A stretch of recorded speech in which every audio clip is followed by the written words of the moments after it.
అవకాశం ఇవ్వలేదు. మార్పిడి జరుగుతుంది కదా ఎక్కడ అదే చెప్తున్నాను సార్, మతం అనకండి సార్, అది మీరే చెప్తున్నారు కాబట్టి చెప్తున్నా. లేదు మతం కాదు సార్ అది. అసలు ఈ రోజు మేము విఫలయత్నం చెందారు, పాస్టర్లు ఎందుకు విఫలయత్నం చెందారు, మరి మంచిని అర్థమయ్యే విధంగా ప్రజలకు బోధించవలసింది మీరు ఎందుకు ఇలా ఫెయిల్ అయ్యారు అంటున్నారు. ఫెయిల్ ఎక్కడ అవ్వలేదండి, ఖచ్చితంగా మేము సక్సెస్ అయ్యాము, ఇంకా సక్సెస్ అవుతాం.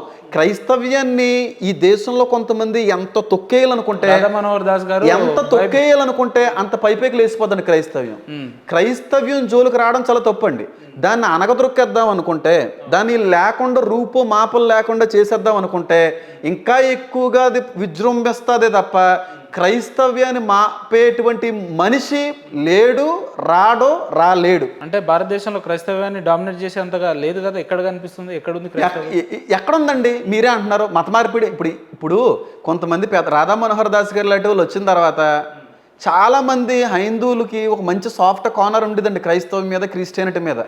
ఒక విషపు ఆలోచన, విషపు తలంపులు పుట్టించేసి వక్రీకరణ, వాక్యం అంతా వక్రీకరిస్తూ అందరికీ ఆ విషయాన్ని లోపల నాటేశారండి.